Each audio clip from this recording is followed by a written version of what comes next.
성도 여러분, 밤새 안녕하셨습니까? 8월 29일 화요일 아침입니다. 오늘도 주님과 행복한 동행이 이어지는 복된 한날이기를 축복합니다. 연대기별 성경 읽기, 오늘은 욥기서 8장에서 10장까지를 읽으며 말씀 속의 보화를 찾는 날입니다. 그 중에서 욥기서 10장 20절 말씀을 읽겠습니다. 욥기서 10장 20절 말씀입니다. 내가 살 날도 이제 얼마 남지 않았습니다. 나를 좀 혼자 있게 내버려 두십시오. 내게 남은 이 기간만이라도 내가 잠시라도 쉴 수 있게 해 주십시오. 아멘. 오늘 이 말씀을 가지고 살고 싶지 않을 때도 하나님을 상대하기라는 제목으로 묵상하겠습니다. 욥이 고난을 당했다는 소식을 듣고 찾아온 친구들은 욥이 고난에서 벗어날 길을 각자의 믿음과 소견대로 전하게 됩니다. 하지만 그들의 이야기를 들을수록 욥은 부하가 올라오고 자신의 처지에 대해 항변하게 됩니다. 욥의 친구들이 그렇게 부하를 돋운 까닭은 이 모든 욥의 고난이 인과응보라고 말하기 때문입니다. 굳이 믿음으로 말하지 않아도 인과응보는 우리 모두가 경험하는 일이지요. 성경에도 사람이 무엇으로 심든지 심은 대로 거둔다고 하셨죠. 그러니 욥이 고난을 받고 있는 것은 고난을 받을 만한 것들을 심었기 때문이라는 것이 욥의 친구들의 이야기입니다. 심은 대로 거둔다고 하는 것, 이 인과응보는 우리의 중요한 신앙의 원리이지요. 하지만 인간도 하나님도 그렇게 인과응보라고 하는 한 가지 범주 안에 모든 것을 다 넣을 만큼 단순하지 않습니다. 거기에 어려움이 있지요.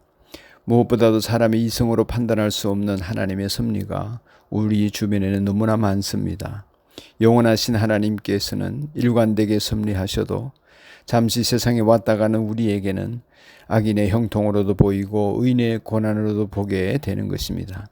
그러므로 모든 일을 인과응보의 잣대로 들이대는 것은 자칫 어리석은 결론에 다를 수 있는데 욥의 친구들이 그러하였던 것입니다. 욥은 그 잣대로 자신을 단죄하는 친구들의 이야기를 들은 후 하나님을 법정에서 상대하듯이 하나님을 상대하며 자신의 무고함을 인정받고 싶어 합니다. 주장하는 거죠. 하나님께서 실수하셨다고는 말하는 것이 아니라 고난 가운데 죽게 하셔도 자신은 할 말이 없고 그래도 좋지만 자신의 정직함, 순전함 이런 것은 인정받고 싶어 합니다. 자신을 변호하는 내용을 인정해달라고 부르시는 것입니다. 그러니까 욥이 제일 힘든 것은 하나님의 침묵과 친구들이 자기를 인정해주지 않는 것입니다. 이게 정말 어려운 시험이었습니다. 일반적으로 사람들, 특별히 남성들은 50대가 지나면 나이가 들수록 유명해지고 싶거나 사람들에게 인정받고 싶은 욕망이 상당히 강해진다고 하지요. 죽는 순간까지 인정받고 싶은 욕망, 이름을 남기고 싶은 욕망이 사람마다 있다는 겁니다. 욥도 재물과 자녀를 잃어버리는 일이 비극이었지만 주신 분도 하나님이시고 거두시는 분도 하나님이시라고 고백하며 수용할 수 있었습니다. 어떻든 그 모든 것을 희생하면서도 하나님을 어리석게 원망하지 않는 그 믿음까지는 갔던 거죠.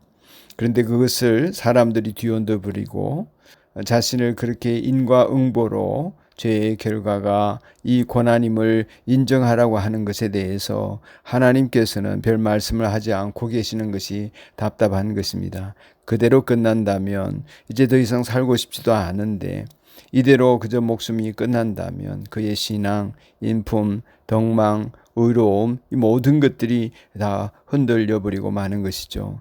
하나님을 안 믿는다고 하고 회개하라고 하면서 그러는 것이죠. 그러면 욥에게는 남는 게 뭐가 있습니까? 아무것도 없는 것입니다. 하나님에게 인정은 고사하고 이렇게 실컷 고난당하고 얻어맞은 존재로 남아야 한다는 것. 자기에게 남는 것이 없으니까 그것만큼 끝까지 포기를 못하고 붙잡고 강변하는 것입니다. 죽더라도 하나님 앞에 인정받고 싶은 거죠. 그런 면에서 욥은 친구들보다 하나님 앞에서 나은 영적 존재라 하겠습니다. 하나님 앞에서 인정받고 싶어하는 모습 말입니다. 사랑하는 여러분, 여러분의 삶에 어려운 시기, 살고 싶지 않을 때가 있다고 봅니다. 누구라도 그렇지요. 어려움을 당하면 그렇습니다. 그럴 때라도 우리가 하나님을 상대하며 그분의 인정을 갈망하게 된다면 하나님과 우리 사이의 관계 속에서 지금 겪고 있는 어려움들이 넘어설 수 있는 디딤돌 되는 하나님의 은총이 주어지지 않을까 생각해 봅니다. 그분의 인정을 갈망하게 되는 은혜를 구하게 되는 이유입니다. 저와 여러분이 그러기를 간절히 소원합니다. 또한 축복합니다. 어떤 상황에서도 하나님을 상대하고 하나님 앞에 서게 되는 우리가 됩시다. 하나님 아버지, 인생의 어려움과 시련들은 수시로 우리를 찾아오고 또한 지나간 것 같아도 또 밀려오는 어려움이 있습니다. 때로는 살고 싶지 않을 때도 있습니다. 하나님 이런 어려운 상황에서도 하나님을 상대하며 하나님 앞에 서는 저희들이 되게 하여 주옵소서. 하나님의 음성을 듣고 응답을 기다리는 우리가 되게 하여 주옵소서. 예수님 이름으로 기도드립니다. 아멘.